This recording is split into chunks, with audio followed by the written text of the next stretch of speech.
É uma honra estar aqui. E eu estou sendo muito bem cuidada, graças a Deus, muito amada nesse lugar. E é tão bom. Eu falei já outro dia que eu me sinto meio que um Paulo, fazendo visitas a Timóteo, a Tito. E se a gente pudesse escrever, né, continuar escrevendo as escrituras, a gente ia dizer, e Viviane esteve em Boston, nos Estados Unidos, visitando a igreja que se reúne em Boston. E aí poderia dizer tantas cartas, nós poderíamos escrever tantas coisas.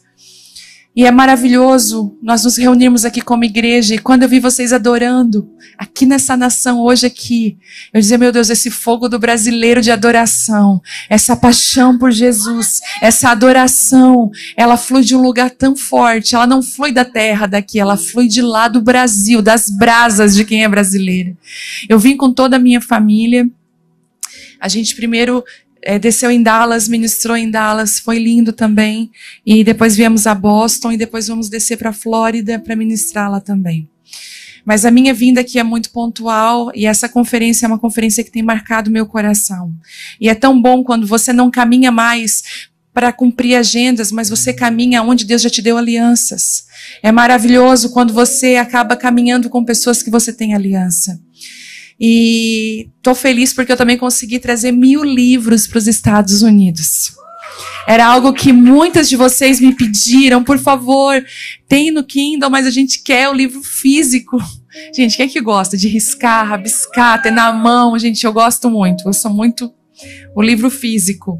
Eu até ganhei aquele Kindle que fala, e para ficar lendo tudo, mas não adianta, gente, eu gosto do livro. E eu consegui trazer 1000 livros para cá. Eu trouxe 500 livros para Dallas e vai dividir com Orlando. E eu trouxe 500 livros para Boston. E eu acredito que não vai sobrar nenhum para me levar para Orlando. E esse livro me tirou de um lugar...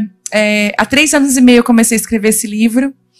E sempre quando eu começava a escrever e terminava, eu dizia, Deus, eu não vou conseguir. É muito difícil escrever um livro.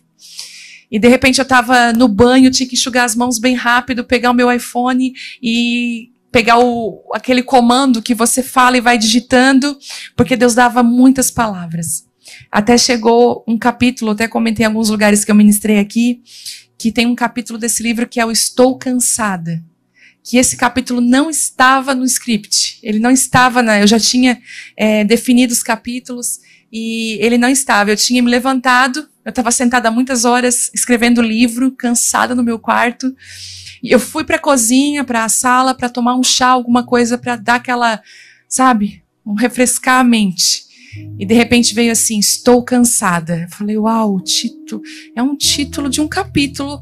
E aí de repente veio o download do capítulo. Então quando você for ler o livro e ler o capítulo Estou Cansada, você vai perceber, ele foi um download do céu. Eu escrevi ele em 2 horas e meia. E tem muito da assinatura de Deus, porque cada uma de nós tem uma assinatura de Deus na nossa vida. Algo que nos marcou. E geralmente algo que nos marcou, algo que nos curou, essa é a mensagem que nós vamos carregar.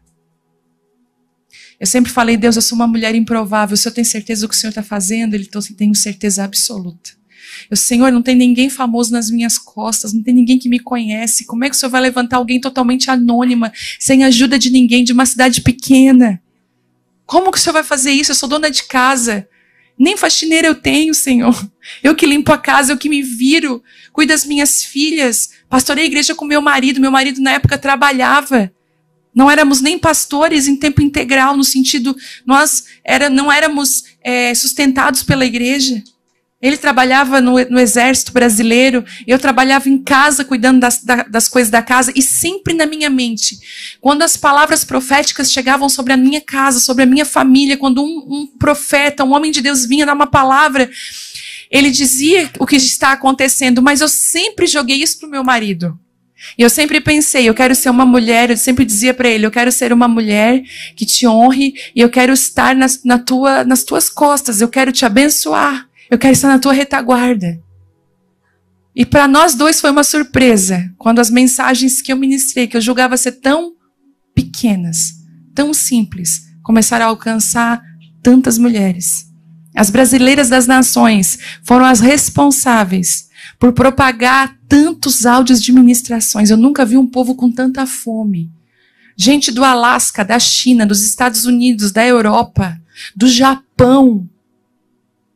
E eu comecei a entender que quando Deus quer fazer, ninguém pode impedir. Então, se existe uma marca registrada na minha vida, é uma mulher improvável. E não poderia ser diferente eu escrever para as mulheres improváveis que também estão aqui. As mulheres improváveis. Então, o livro está ali atrás, ou ali, né, com o pessoal. E é uma honra estar aqui com você. Eu trago um abraço apertado da Abba Pai Church e da igreja. Eles só deram um recado para nós. Volta, por favor. E eu falei, não, eu vou voltar em nome de Jesus. Em nome de Jesus vai dar tudo certo. Nessa semana, orem pelo Brasil. Vocês não sabem a pressão que está lá. Está difícil. O clima está tenso e nós precisamos de muita oração. Quem está aqui que pensa em voltar a morar no Brasil, eu queria que você levantasse a sua mão bem alto. Amém. Eu te abençoo para que você encontre um país diferente do qual você saiu, em nome de Jesus. Amém. Que Deus, eu creio que Deus começou uma transformação no Brasil. E a Bíblia diz que Ele é fiel para concluir a obra que Ele começou. Apesar que nós sabemos que o reino desse mundo não é o reino de Deus. Apesar de que nós sabemos que não é assim, né? Que nós não estamos trabalhando para o reino do mundo, nós estamos trabalhando para um reino que nunca vai se perder. E essa é a segurança que nós temos. Mas no que nós pudermos, como igreja, influenciar princípios e valores e leis, nós queremos estar aqui para isso. Em nome de Jesus. Essa palavra, eu digo que esse tema dessa ministração fala tanto ao meu coração. Porque o primeiro lugar que Deus curou na minha vida foi o lugar de filha. Eu sempre pensei que para ser uma pregadora eu tinha que ser muito eloquente, porque as pregadoras que a gente conhece hoje, que conheci antes, eram muito eloquentes. E eu falei, Deus, não vai dar certo esse negócio de eu pregar. Eu falo tão manso. Como é que vai ser? Às vezes as pessoas não vão dar nem assim, olha, como que uma pessoa fala desse jeito? Que ministração é essa? E eu lembro que eu falava, Deus, eu quero me parecer então com as outras pessoas. Se o Senhor está me chamando para esse lugar, eu quero buscar uma referência. E Deus falou assim para mim, filha, eu estou levantando mulheres que a identidade delas está em mim. E elas não são parecidas com o meio em que elas estão vivendo, mas elas são parecidas comigo.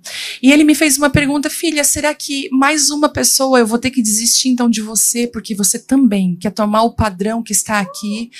E será que eu não vou encontrar ninguém que seja obediente à minha voz e não venda a sua identidade, que seja parecida comigo, que eu possa usar? Porque nós sempre estamos desprezando aquilo que nós temos. Nós somos tentadas o tempo todo a desprezar o que nós temos. Nós estamos o tempo todo sendo tentadas pelo mundo que vivemos a desprezar o que temos e sempre ansiar por aquilo que não temos. Eu fui em Dallas e eu fui num shopping muito lindo lá em Dallas. O Norte alguma coisa. E a pastora me levou lá porque eu queria pegar uma nota fiscal de um produto. E a gente foi lá e ela disse assim, aí eu falei para ela, hoje aqui nós vamos só olhar. Falei para a Bela, para a Vitória, ó, nós vamos entrar nesse shopping só para olhar. Quem nunca falou isso para os filhos, né? Nós vamos olhar. Oi, Maiarinha. E aí eu falei, vamos olhar, e aí a gente ficou olhando. E o Telmo falou, glória a Deus, Senhor, pela esposa que tu me deu. Porque aquelas grandes marcas, né, gente? E eu falei, vamos só olhar. E naquele corredor, aí nós estávamos conversando, olha essa marca tal, olha essa aqui, e aquela riqueza, né? E de repente eu olho na minha frente, está o meu marido com as minhas 2 filhas do lado. Aí Deus falou assim para mim, filha, o que tem de mais caro nesse shopping não está nas vitrines, está andando na sua frente. Na sua frente. Dinheiro nenhum compra um casamento feliz. Dinheiro nenhum compra filhos. Dinheiro nenhum compra saúde. E a verdade é que as coisas mais caras que nós temos, elas não têm nem valor. Elas não têm preço, elas têm valor. Tem coisas que não dá para colocar preço, gente. E a gente precisa ser rico dessas coisas. Aí você percebe que você anda com Deus, Ele vai mudando os valores. Aliás, tirando aquilo que tem preço pra gente, dizendo assim, olha o que tem valor, Ele muda. Durante todos esses anos, essa tem sido uma mensagem que Deus tem chacoalhado as mulheres. Em 2016, a nossa reunião de mulheres não era assim tão grande. Nós estávamos orando na igreja, eu tive uma visão. E, gente, eu não sou uma pessoa de ter muitas visões. E também eu não sou uma mulher muito espiritual, uau. E eu não fico vendo o anjo toda hora. E eu, na verdade, sou um pouco pé atrás com essas coisas. Não que eu não acredite nelas, eu acredito demais nelas. E desejo vivê-las. Mas eu não quero cair em enganos. Então, às vezes, a gente quer tanto uma coisa que a gente acaba inventando coisa. E eu tenho muito temor de dizer assim, ó, Deus me disse, eu vi. Acho que a gente precisa voltar a ter esse temor, porque o temor é o princípio da sabedoria. Porque a gente vê nesse meio muita falta de sabedoria. Mas naquele dia nós estávamos orando na igreja, nossa reunião era tão pequena. E enquanto nós orávamos pelas mulheres, eu me retirei um pouco, porque a pastora Renata e as pastoras que estão aqui vão concordar comigo, que quando você faz uma conferência, quando você faz um culto de mulheres, você está ali para servir. A gente mal come. Você já viu quando você faz uma festa de aniversário para o seu filho, para alguém, você não consegue comer. Mas a sua alegria é que todos possam ser servidos. E eu estava naquela reunião, servindo as mulheres, liberando palavras proféticas sobre elas. Gente, enquanto eu pude ter poucas mulheres numa mesa comigo, numa sala, eu depositei tudo sobre elas. E naquele dia, eu fui orar na porta, e quando eu olhei para o portão da igreja, eu tive uma visão muito clara. Céus, assim, visão aberta. Eu vi um anjo, com sabe, como que fosse com uma trombeta, mas era como um chofar. E ele tocava. E quando ele tocava, ele parava e voltava a tocar de novo. E de repente, milhares de mulheres começaram a aparecer. E na minha visão, elas vinham com bandeiras de países diferentes, elas eram diferentes em etnias, elas tinham os olhinhos puxados, muitas delas vinham com as roupas típicas da sua região, e elas entravam para dentro daquele lugar. Quando eu tive essa visão, eu caí no chão, falei, Deus, o que é isso? Ele, se prepare, eu estou tocando um chofar, e mulheres de todas as partes vão escutar o meu chamado, e elas vão vir. E quando essas mulheres começaram a chegar, o Senhor começou a liberar uma palavra de cura. Nunca se viu tanto no Brasil, em tantas conferências de mulheres, falar sobre cura. Até entrei em crise esse ano, um dia no meu quarto, fechei a porta, falei, pai, vamos conversar, vamos trocar. É muita cura.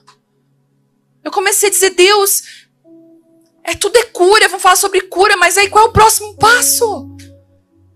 Eu temi por nós, mulheres, de nós estarmos lambendo as nossas feridas, espiritualizando as nossas deficiências, nos vitimizando. Falei, Deus, será? Ele falou, filha, não.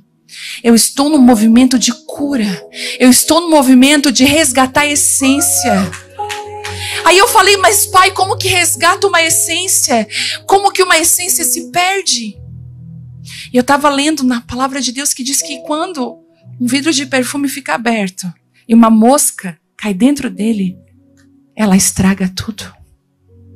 E Deus falou assim para mim, filha, eu estou começando a pegar os meus vidros de perfumes, que são cada mulher com uma essência, e eu vou começar a ser a cobertura delas, eu vou me fechar sobre elas, e eu vou preservar a essência. E eu levei um susto, até falei isso na conferência de mulheres desse ano. Quem é que estava lá? Quem que estava lá não, né, gente? Alguém estava lá? Fisicamente? Ninguém. Mas quem assistiu online? Eu falei, eu levei uns 4 ou 5 vasos diferentes, vasos mais bonitos, vasos mais simples. E eu comprei uma essência em Gramado, lá no Rio Grande do Sul, que é maravilhosa. E eu peguei aquela essência e derramei num vaso bem simples. E eu peguei aquela essência e mostrei, e disse, esse vaso não muda a essência. E derramei a essência num vaso bem sofisticado. E eu peguei, esse vaso não muda a essência. Sabe de uma coisa? Deus não está preocupado com o vaso. No sentido se ele é baixinho, se ele é grande, se ele é pequeno, se ele é alto, se ele é sofisticado, se ele não é. Ele está querendo restaurar a nossa essência. Porque a Bíblia diz que nós somos, sabe, como vasos de barro que guardam um poderoso tesouro. Porque o valor não está no vaso, mas está no que o vaso carrega. Teve um burrinho que entrou em crise. Um jumentinho entrou em crise. Ele chegou em casa muito animado, falou: mãe, todo mundo me ama. Mãe, eu sou o cara. Por que, meu filho? Mãe, eu entrei em Jerusalém. Tu não tem noção. Quando eu entrei, todo mundo levantou folhas e gritavam: Hosanas! Hosanas! Mãe, eu tô famoso! Mãe, eu sou o cara! Ela assim: filho, faz o seguinte. Você entrou quando? Ontem. Vai lá agora e entra de novo.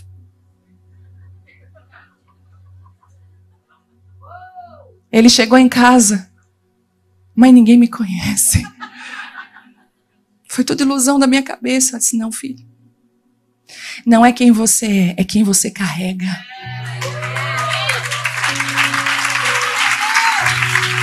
Quando você entende isso, que não é o que você faz, não é o que você é, mas quem você carrega, você começa a preservar a sua essência. Você começa assim: eu não vou me envolver nisso, isso vai roubar a minha essência. E esse movimento de cura e de resgate de essência está vindo para fora. Sabe o que Deus vai usar? Aquilo que você mais desprezou em você. Aquilo que você mais tentou esconder em você. Eu sempre tive vergonha do meu pé.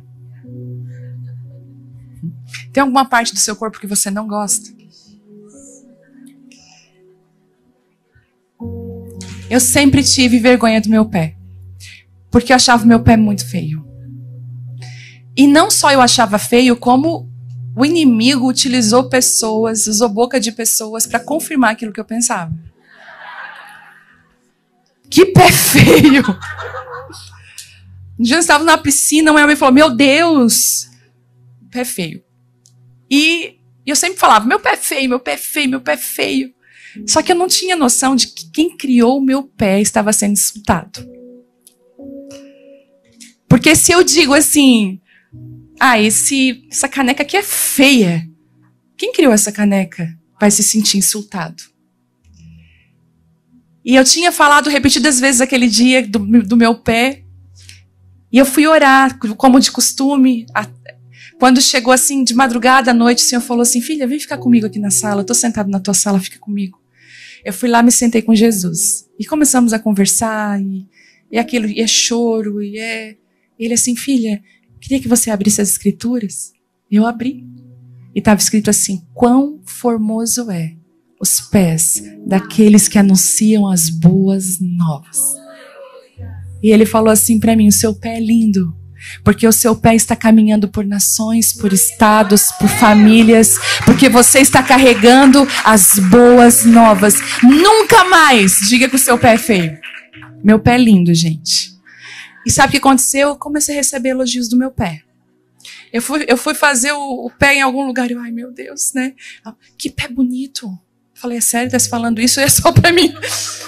Não, olha só. E outra pessoa falou: acho teu pé tão lindo. Eu falei: é Deus mudando a sorte do meu pé. Mas sabe, Deus, Ele faz questão dos lugares mais feridos da nossa vida. Gente, eu poderia ser uma mulher que carregaria uma vergonha gigantesca da falência do meu casamento. Eu poderia querer esconder que por 4 meses eu me separei do meu marido. Nós casamos, 1 ano e meio eu me separei. Eu não queria mais, ele não queria mais. E eu poderia esconder isso. Mas sabe o que Deus disse? O momento mais difícil da sua vida, o momento talvez que faz você mais se envergonhar, vai ser o lugar que eu vou usar para curar uma multidão de mulheres. Deus restaurou meu casamento. Nós voltamos, Deus curou. E hoje, desse relacionamento restaurado, sai óleo de cura para curar outros relacionamentos. Eu não sabia que Deus ia pegar esse vaso simples. Eu tava vendo uma postagem no Instagram, aleatória, e de repente eu descobri que na China, quando um material de cerâmica ou de porcelana quebra, eles não jogam fora. Tem até um nome essa técnica, mas eu não sei agora. Eles pegam ouro e restauram a peça com ouro. Então eu vi um prato quebrado pela metade e ele restaurado com filetes de ouro. E o que acontece? Quando esse prato é restaurado com filete de ouro, ele fica mais valioso. Ele fica único. E ele se torna uma peça rara. Um simples prato de cozinha. Deus pegou meu casamento, que estava quebrado, e disse assim: eu vou restaurar com um material que o fogo não pode destruir, que nada pode destruir. E eu vou fazer que a restauração desse casamento, a glória da segunda casa, seja muito maior do que a primeira. Eu vejo Deus fazendo essa restauração aqui com mulheres, na sua identidade. Talvez você, quando era criança, ouviu a vida inteira que você não prestava, que nada ia dar certo. Te chamaram de nomes horríveis. E você teve como a sua identidade quebrada. Deus está agora dizendo assim: eu estou juntando ela. E eu estou colocando um filete de ouro nela, reconstruindo. Eu quero profetizar que nos próximos dias você vai voltar a se descobrir outra vez. Você vai se descobrir. Esse processo eu passei de cura. Eu lembro que eu sempre dizia: eu sou tímida, eu sou isso. Gente, eu não sou tímida nada. Era uma distorção da minha identidade. E o inimigo queria que eu acreditasse que eu era tímida. Que era para mim me esconder, que eu não prestava. Escute, Deus veio e trouxe à tona quem eu era nele. Palavras de cura, Deus está derramando. Sabe, quando a gente está ferida, é melhor que a gente fique escondida. Porque quando nós estamos expostas e feridas, nós ferimos pessoas. Por isso que líderes feridos fazem muito estrago na vida dos que estão sendo confiados em suas mãos. É melhor não ter um líder do que ter um líder ferido. Vivemos hoje uma crise de liderança nesse sentido. Eu estava comentando ali com as alunas do Casa de Isabel. Tem alunas aqui do Casa de Isabel?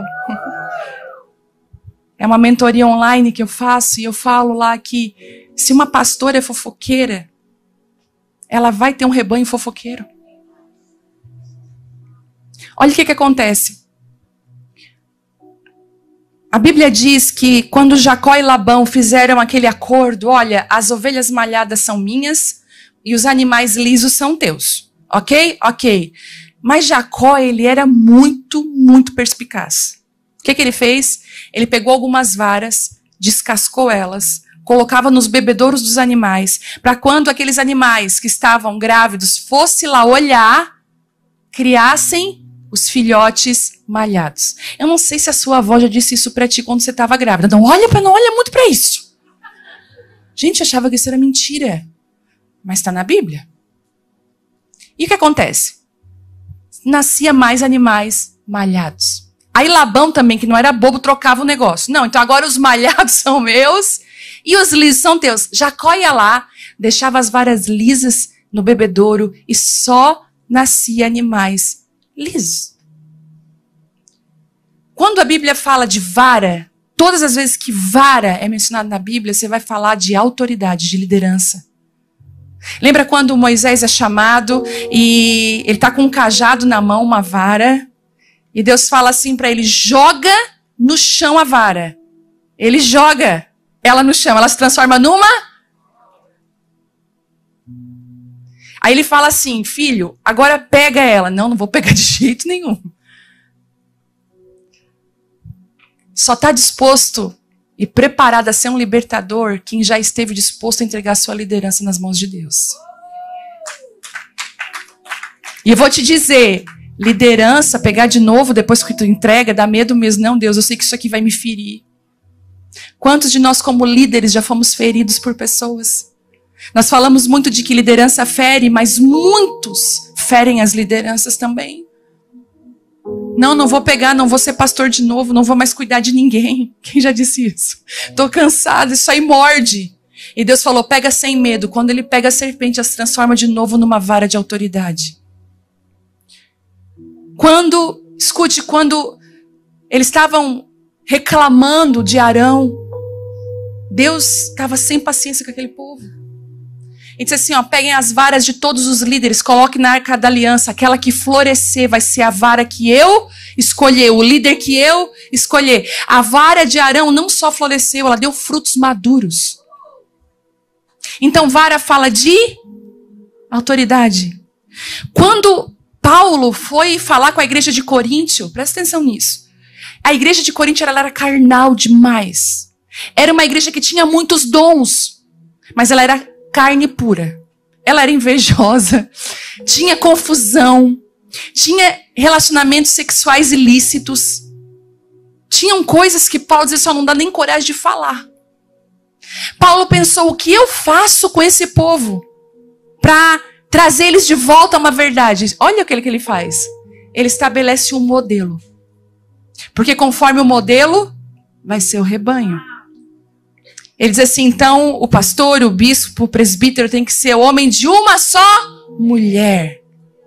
Os filhos precisam ser crentes. Ele estabelece um padrão, porque à medida que o povo olhava para a vara, ela ia reproduzir conforme a espécie. E Deus está trazendo essa cura na liderança.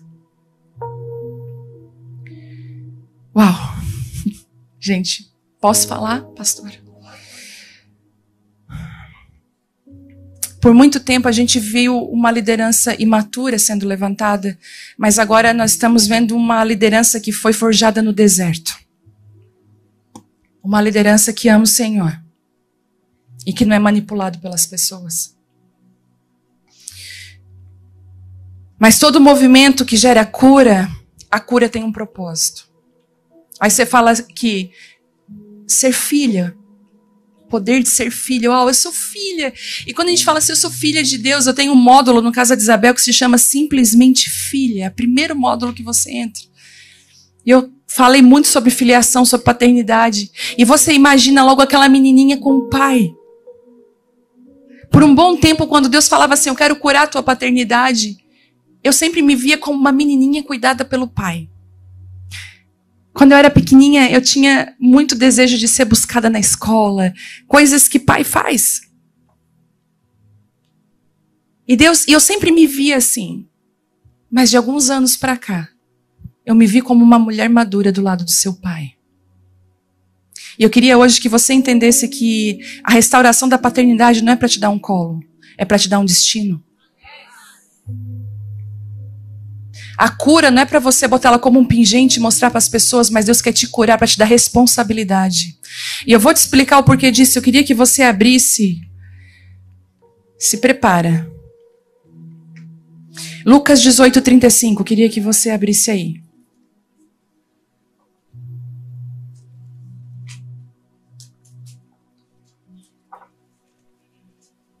Poder de ser filha. Lucas 18:35. Vocês lembram da palavra que eu ministrei aqui ano passado? As conexões de Deus. Vocês passaram por alguns abalos nas conexões aí, gente? Deus trocou você de mesa? Lucas 18:35 diz assim, quando Jesus se aproximava de Jericó, havia um mendigo cego sentado à beira do caminho.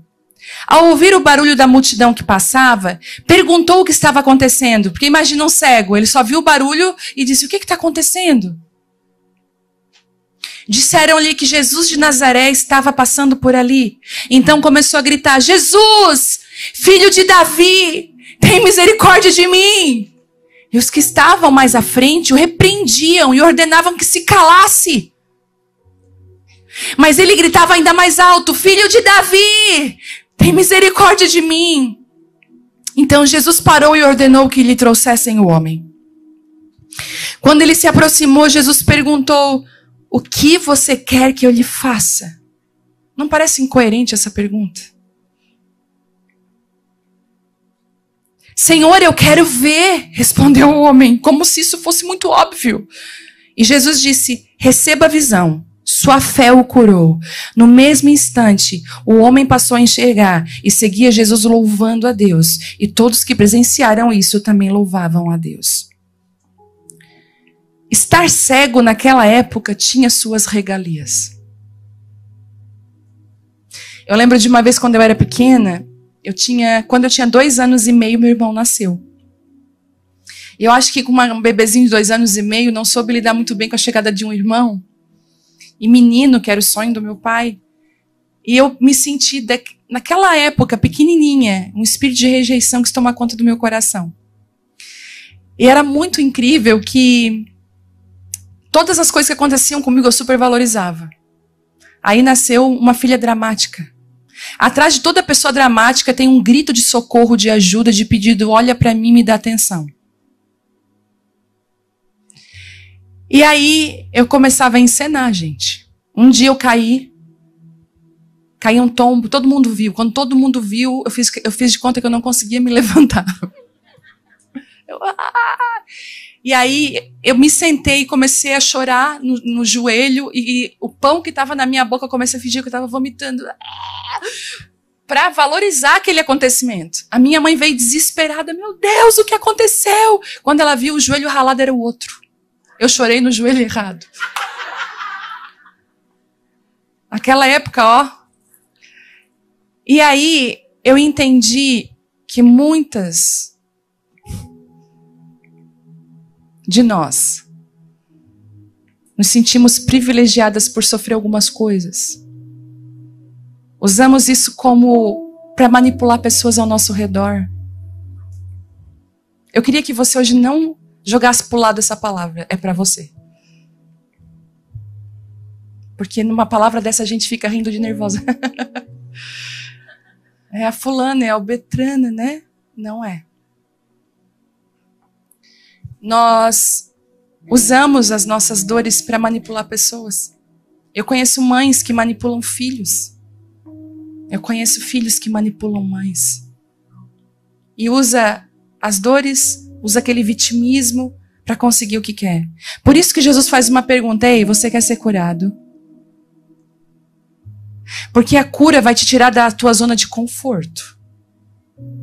Você quer ser filha? Você quer ser curada da orfandade? Talvez algumas cestas básicas não chegarão mais até você. Algumas ajudas dos homens não chegarão mais até você. Você, em vez de ser uma consumidora, você vai aquela que vai prover para muitos. Mas você quer ser filha, te convida a um lugar de responsabilidade. Estar cego naquela época tinha regalias. Por isso eu pergunto: você realmente quer ver? Porque você vai precisar trabalhar depois que você vê. Você vai precisar, depois que você vê, abandonar esse lugar de ficar sentado aqui todos os dias mendigando e começar a viver a história da sua vida que eu planejei. Você quer ver? Você quer continuar vendo? Como filhas, temos responsabilidades. Você lembra da sogra de Pedro quando ela estava com febre altíssima? Ela estava na cama com uma febre alta. Ele vai lá, Jesus vai lá e cura a sogra de Pedro. E dizem por aí as más línguas que foi ali que Pedro negou Jesus. O motivo. Ele foi lá e curou a sogra. Quando ele cura a sogra, você vai ver que ela dá um pulo, rapidamente ela começa a servir. O lugar de cura te reposiciona a servir pessoas. Te reposiciona a estar onde Deus quer que você esteja. Porque ver, enxergar, implicaria numa mudança significativa de comportamento, de status. Ele não ia ficar mais no aposento. Lá no Brasil tem muito disso. Tem gente que prefere perder um dedo. Tem gente que prefere ficar doente para ganhar um benefício. Talvez se Jesus chegasse lá na fila do NPS, lá no Brasil, muita gente ia dizer, não, Jesus, não me cura. Eu quero continuar. Olha a mentalidade. Mas a cura o capacitou a seguir Jesus e mudou radicalmente a vida daquele homem. A pergunta do Pai hoje para você é, você quer ser curada? Você quer ser minha filha mesmo? Você quer entender que eu sou o seu pai? Eu vou te dar responsabilidades. Eu vou mudar a tua história. Haverá uma mudança na sua vida. Você será transportada de uma estação para outra. E é Deus que está mudando o cenário. Eu sempre vou lembrar, gente, de uma mulher que orava pelo marido lá na igreja. Sabe aquela mulher que o marido bebe, alcoólatra, não quer nada com Deus. Aquele cara assim, ó, bem fora, mundano mesmo, assim, preso em pornografia. E aquela mulher passou anos orando por aquele homem. Ao ponto de eu dizer, meu Deus. E ela orando. Esse cara se converte. E ele se converte ao ponto de ele queria ir no culto mais do que ela. Ele começou a ir no culto de manhã, ele começou a ir no culto à tarde. Não, mas eu também vou no culto da noite. Ela, calma. Não, eu preciso. Ele começou a participar de tudo. E ele começou a ser um homem maravilhoso. Na igreja todo mundo gostava dele. Ele é elogiado por todo mundo. Diz assim, chama o fulano faz, o fulano vê. De repente, ela não era mais o centro das atenções. Ela não era mais a mulher sofrida, a mulher que precisava. Sabe o que aconteceu? Ela não soube lidar com a cura do marido, tirou ele da igreja. Hoje os dois estão desviados. Ela começou a colocar aqui. Sabe o que eu entendi? Que ela estava preparada para ser a vítima a vida inteira. Ela não estava preparada para ser curada. E a gente pensa que isso não acontece? Acontece. Muitas de nós temos feridas de estimação, bengalas, desculpa para tudo. Sabe por que eu fiquei nervosa aquela hora? Por quê? Não, você ficou nervosa porque o seu caráter ainda não é construído pelo Senhor. Você fala demais ainda. Fala mal dos outros, é falsa, mentirosa, julga as pessoas. E vem dar uma de vítima, ai, sempre confusão pro meu lado. Mas se aonde você vai tem confusão, o problema talvez não seja onde você vai. Seja você. Me ame. Eu conheci um homem muito perto de mim que dizia assim, ó, queria tanto ir mais na igreja. Meu sonho é me dar minha vida por missões. Eu, por que o senhor não faz? A minha mulher não quer. Deu 3 anos, a mulher morreu. Eu falei, agora nós vamos conhecer um missionário. Missionário? Comecei atrás de outras mulheres. Uma outra lá na igreja, a mesma coisa. Ai, eu tenho um chamado para pregar a palavra. Gente, quem tem chamado para pregar a palavra não fala assim. Fica quieta. Quem tem chamado mesmo, fica calada. Porque quem tem muito o que provar que é, porque na verdade não é. Porque quando a gente é, a gente é. Eu nunca vi uma laranjeira pegando você e dizendo assim, eu sou laranjeira. Não faz. Você não vai ver uma laranjeira. Ei, fulano, eu sou laranjeira. Olha pra mim, tá vendo? Eu dou cada laranja linda. Ela não precisa. E muito menos ela faz aquela força. Agora eu vou dar mais uma laranja. Ela simplesmente é. Aquilo que você é vem pra fora querendo você ou não. Por isso nós temos que preocupar quem nós somos por dentro. Porque o que está fora é resultado do que nós somos por dentro.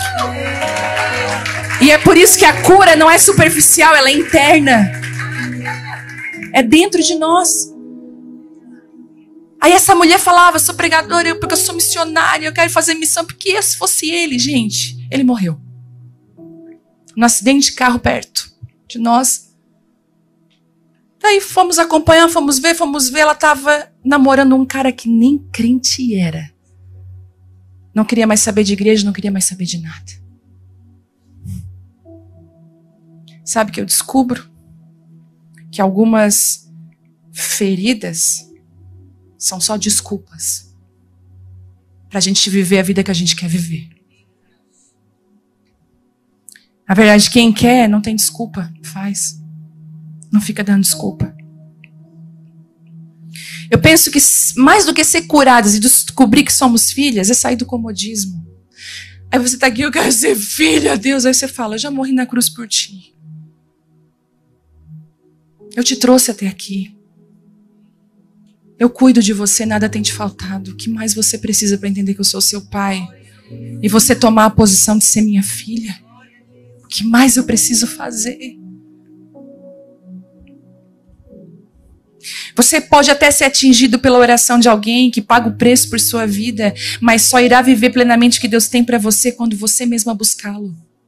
Ah, tem um monte de intercessor, não vai mudar nada. Sabe por quê? Você tem que se posicionar. Nós vivemos os frutos das nossas atitudes. A Bíblia é clara a dizer, olha, de Deus não se zomba. Quando diz assim, ó, não tenta enganar Deus. Você engana a pastora, engana o amigo, engana todo mundo. Tem gente que fala tão mal do marido, quem vê o vilão, o marido se conhece, na verdade é ela que é. Ai, Jesus. Gente, eu amo vocês, mas eu preciso ser fiel. A verdade liberta. Ai, meu Deus. Mas se você não tomar sua posição, a Bíblia fala, tudo aquilo que a gente semear, a gente vai colher. Aí eu pergunto, você olha para essa frase com temor ou com alegria?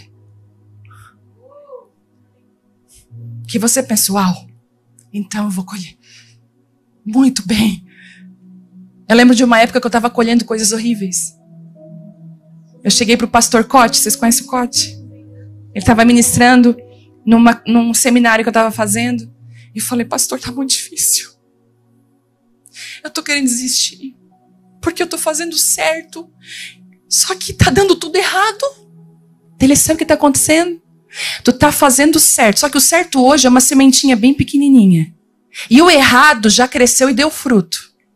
Sabe o que tu faz? Continua fazendo certo e colhe bem rápido a colheita de coisas erradas que você plantou. Essa colheita vai acabar e daqui a pouco você vai visualizar aquela semente lá de trás dando fruto outra vez. E você vai ter uma nova colheita. Continue fazendo o que é certo. Deus está hoje nos sacudindo. Aquele cego foi curado para seguir Jesus. A Bíblia diz que ele o seguia por todos os lugares. Sabe por que às vezes você não consegue seguir Jesus? É difícil para você. Você segue Jesus de longe. Você segue Jesus pelas palavras do YouTube. Ai, que legal. Mas você ainda não tem aquela experiência de Jesus te pedir assim, ó, me entrega isso aqui para mim. Porque você vai começar a entender que ser filha é renunciar. É entregar coisas. É quando você quiser falar e você tem tudo pronto para falar e fala, eu quero que você fique calada. E você... Eu lembro que eu tinha um vestido que eu gostava muito. E eu estava numa fase muito assim, de muita pobreza. Não dava para comprar. Mas aquele vestido eu comprei, peguei umas economias e comprei aquele vestido. E sabe aquele vestido que você quer usar sempre? Eu tinha que pensar, Deus, eu já usei no aniversário da fulana, da ciclana, da beltrana. Mas eu dava um jeito de botar uma jaquetinha disso por cima dele, eu dava um jeito de botar ele em tudo. Até uma amiga dizia assim para mim, ó, pelo amor de Deus, para. Ela falou, Deus... Dá uma esquecida nele dentro do teu guarda-roupa. Mas, gente, um dia eu tava em oração e Deus falou assim pra mim, que engraçado, né? Sabe aquele vestido? Eu falei, Senhor, sei. Dá ele. Eu falei, não. Satanás, sai daqui agora direto. Dá o vestido. Olha isso. Dá o vestido. Eu não, Deus. Gente, eu não dei o vestido. Não vou dar esse vestido de jeito nenhum. Fui viajar com o vestido. Botei o vestido dentro da mala. Fomos num restaurante. Quando a gente volta do restaurante, nosso carro tinha sido roubado. Lá foi o vestido. Se eu contasse pro Telmo, sabe por que o carro foi roubado? Fiquei calada. Eu nem... Sabe quando tu nem faz muita confusão em barraco na hora que... o carro foi roubado. Na hora, o vestido. Você precisa entender a caminhar num lugar de renúncia. Sabe, eu acho tão lindo quando Deus chama Jeremias e ele fala assim, ele começa a treinar Jeremias. Deus, ele não é um pai ruim que vai pegar você e já colocar você lá na faculdade tal. Não, ele vai fazendo conforme a tua medida. Ele respeita a tua capacidade, mas ele não deixa você nessa capacidade, ele vai aumentando. E eu acho incrível a forma como que Deus... Agora esqueci o que eu ia falar, gente. Jeremias. Eu ando assim. Estou tomando remédio já para meu esquecimento. Ele fala assim, Jeremias, eu vou te fazer um grande profeta.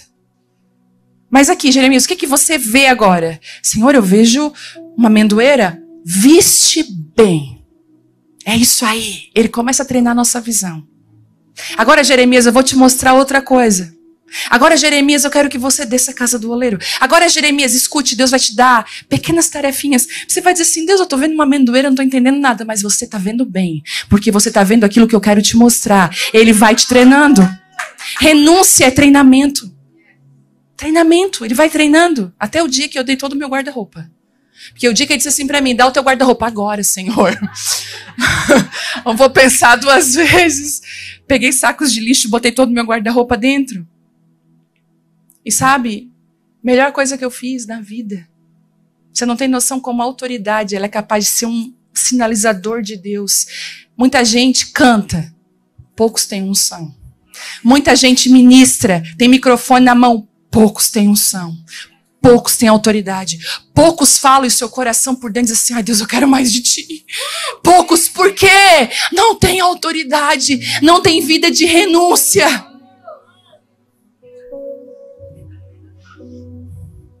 Deus está perguntando assim, você como filha, você tem coragem de fazer as renúncias que eu tenho te pedido? Talvez você imaginou, filhas, andando com o papai. Não, tu já é grande, vem cá.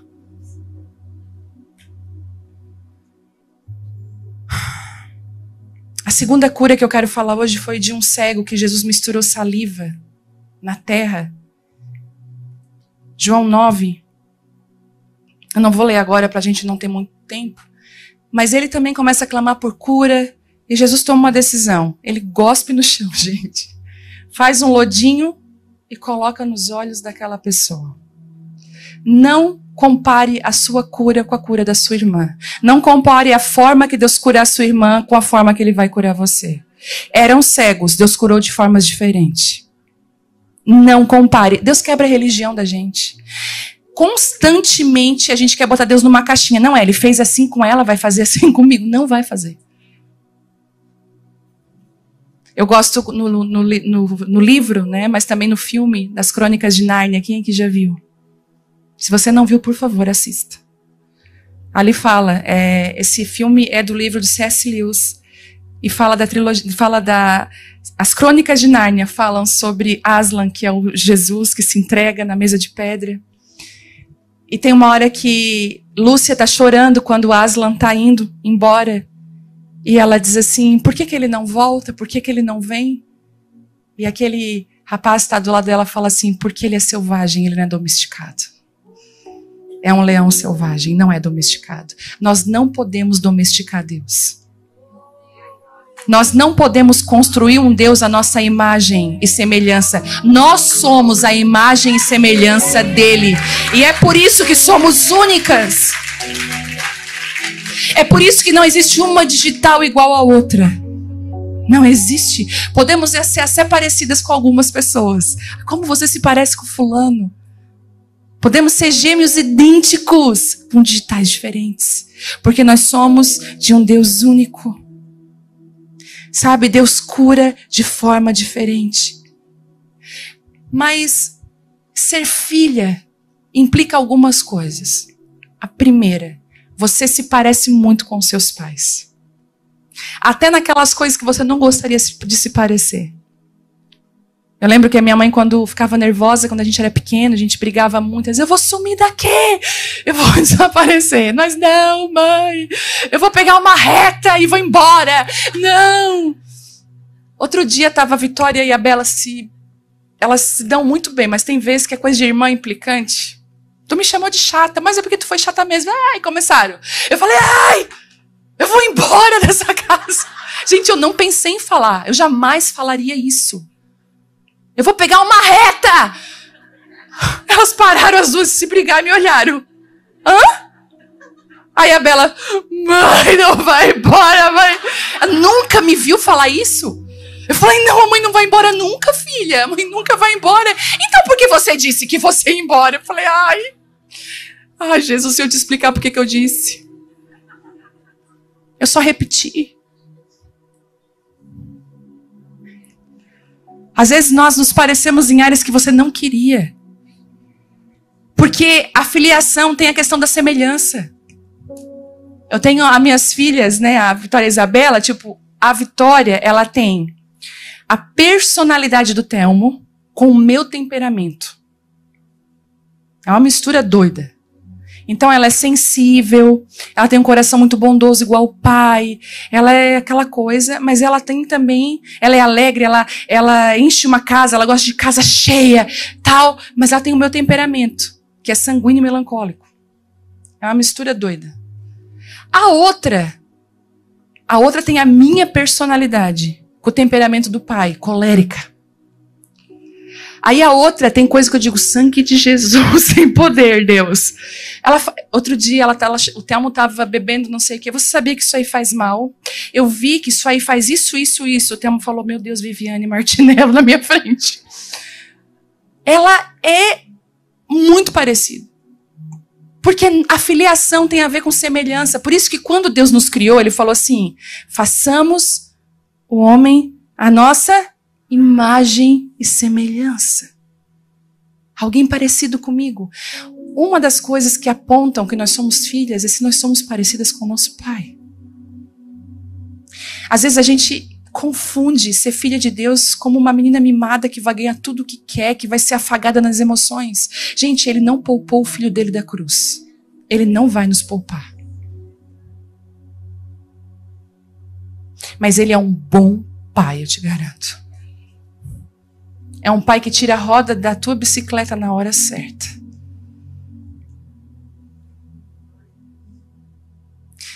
Quem aqui já fez desfraude de filho pequeno? Ó. É fácil? A Bela parou no hospital. Deu refluxo urinário. Subiu para os rins. Fui correndo para o hospital. Porque ela não conseguia fazer se não fosse na fralda. Então ela foi segurando. Foi um trabalho. Mas por que a mãe cria esse desconforto não só para ela, não só para a criança, mas para ela também? Para aquela criança se desenvolver. Alguns desconfortos que Deus está permitindo na sua vida é para você crescer.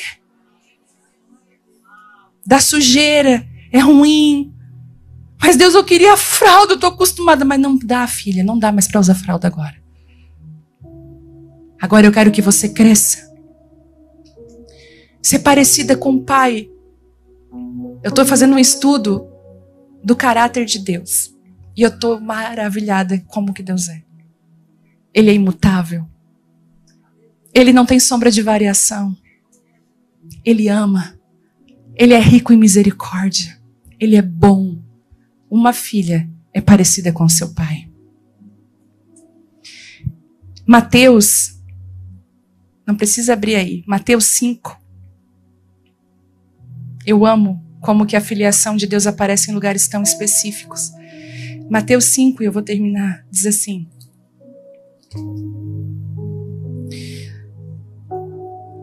Vendo as multidões, Jesus subiu ao monte e se assentou. Seus discípulos aproximaram-se dele e ele começou a ensiná-los, dizendo: bem-aventurados pobres em espírito, pois deles é o reino dos céus. Bem-aventurados que choram, porque serão consolados. Bem-aventurados humildes, pois eles receberão a terra por herança. E bem-aventurados que têm fome e sede de justiça, pois serão satisfeitos. Bem-aventurados misericordiosos, pois obterão misericórdia. Bem-aventurados puros de coração, pois verão a Deus.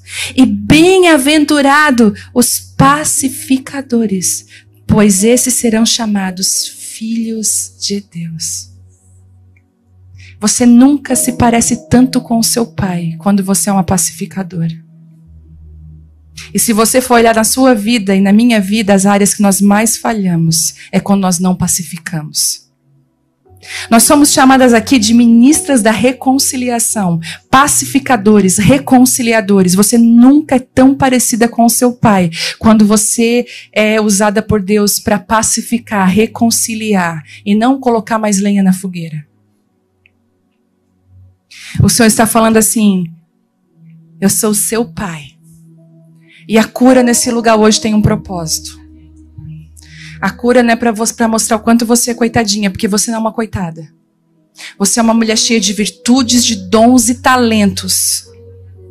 Você precisa se levantar hoje, curada, com isso bem resolvido no seu coração. E tem mulheres aqui que têm mágoas, falta de perdão de anos. Hoje é o dia. Deus está falando assim para você: solta essa falta de perdão hoje. Pessoas que estão aqui, eu estava ali sentada, Deus falou: eu vou curar fisicamente pessoas aqui hoje. Nós vamos ter milagres de cura aqui. E muitas das curas Deus vai fazer no seu físico falam de curas de coisas mal resolvidas dentro de você. Deus está curando você hoje por um propósito. Quando eu cheguei aqui nos Estados Unidos, lá em Dallas, eu me sentei no primeiro culto que eu fui participar, eu não ia ministrar. E Deus me deu uma palavra. Eu não tinha nada na mão, apenas a caneta e a minha Bíblia. Eu descobri que na minha Bíblia tinha um caderno atrás. E eu anotei o que Deus me falou aquele dia. E eu quero liberar essa palavra sobre você agora. Essa palavra nasceu aqui. E eu não sabia que a conferência, eu não tinha lembrado que ia ser filhas. Eu não sabia que a minha palavra ia ser o poder de ser filha. Mas é impressionante que Deus faz tudo perfeito. E Ele faz além do que pedimos ou imaginamos. Queria que você ouvisse essa carta como o Pai falando para você. Filha, eu te chamei como você é. Eu não tenho expectativas ilusórias ao seu respeito. Eu conheço as tuas capacidades e conheço também as incapacidades. Eu estabeleci os limites que te protegeram e eu destruí os limites que te prenderam. Não há nada em você que eu não conheça. Eu a ungi, derramei óleo de unção que a diferenciará de muitos. Por isso não se preocupe, a unção é suficiente e ela é na medida exata. A unção não depende dos teus dons, da tua capacidade ou das ferramentas que você adquiriu na caminhada. A unção é. Ela é suficiente. Ela é sob medida para a sua hora, para a sua história, para o seu chamado e para o seu destino. Por isso, vença a tentação de querer andar em unções que já derramei para outras pessoas, em outras estações, em outras épocas. Também não ataque unções e momentos passados, de movimentos passados. Eles foram pontuais e precisos para aquela época. Mas agora eu quero que você olhe para mim e caminhe comigo. Não despreze a unção que eu derramei sobre você. Fique comigo quando todos forem embora. Enquanto eu te chamo, enquanto eu te escolho, escolha a mim e chame por mim. Essa é a parte que te cabe. Essa é a sua porção. Essa é a sua herança. Quando eu não estiver falando, se cale. Fique desfrutando do silêncio comigo. O silêncio ensina, o silêncio amadurece. E quando eu falar, ouça, escute, dê ouvidos. Não tente ser um exemplar que já existe. Eu bato a porta. Quem pode ouvir a minha voz? Pai está chamando você nessa tarde, nessa noite. E dizendo assim: eu vou tirar você desse lugar de pedinte. Desse lugar de vítima. Eu vou curar você. Uma das coisas que a falta de cura faz é nos incapacitar de exercer o que somos. Você já ficou doente? Como é que a gente fica? Mal. Deus está falando assim: à medida que eu te curo, automaticamente você vai ser lançada para o lugar que eu derramei, que eu escolhi para você estar. Eu queria que você ficasse de pé. Há uma unção de cura sobrenatural nessa noite. Essa conferência é pontual para esses dias. Deus está prestes a fazer algo aqui com vocês. E Ele precisava dessa cura com entendimento. Não uma cura para você se sentir mais coitadinha ainda, mas uma cura que vai te reposicionar. Uma cura que vai estabelecer sobre você autoridade e unção. Todos podem fazer um bolo de laranja, mas quando você faz o seu bolo de laranja e você coloca na mesa a cura na sua mesa. Todos podem falar, mas quando você fala a autoridade de Deus na sua boca. Posso te falar uma coisa? Não se empolgue com o que Deus pode fazer por você. Não se empolgue com o ministério. Não se empolgue com títulos. Não se empolgue com posições. Não se sinta deixada para trás quando muitos estão à sua frente, porque isso não significa nada. Coloque os seus olhos na presença de Deus. Coloque os seus olhos em conhecer o Senhor. E se Ele fizer de você alguém que Ele quer levantar, você só vai dizer, eis-me aqui, Senhor, mas isso não vai embriagar o meu coração. Porque o que eu tenho de mais precioso não são seguidores, não é o lugar que o Senhor me colocou, mas é a tua presença. Eu quero andar em sabedoria e graça. Essa noite tem cura aqui. Eu vejo Deus alistando você e curando você. É como se no acampamento Deus visitasse aquela cabana que está os feridos e Ele dissesse, é daqui você vai se levantar hoje. A cura nesse lugar. A cura nesse lugar. A unção de cura. Eu quero orar por você. Nós temos um espaço tão pequeno aqui. Mas eu queria que você tomasse uma postura. Aquela mulher que foi curada do fluxo de sangue, ela estava no meio da multidão. Só que no meio de uma multidão, ela conseguiu tocar em Jesus como se ela estivesse sozinha com Ele. Ela era conhecida como a mulher do fluxo de sangue. Depois que ela é curada, Jesus disse assim, filha. Deus restaura ela como filha. Se você precisa de uma cura que vai te reposicionar, mas pense bem. Jesus está perguntando para você, o que queres que eu te faça? Pensa bem. Pensa bem. Talvez Ele vai tirar geograficamente você de lugares. Talvez Ele vai fazer mudanças geográficas. Mudanças de relacionamentos. Ele vai transformar. Você está disposta? Você quer? Então vem aqui na frente. Vem aqui. Ele vai curar você. Não é mais tempo de meninas, é tempo de filhas maduras. Isso. É tempo de filha madura. É tempo de maturidade.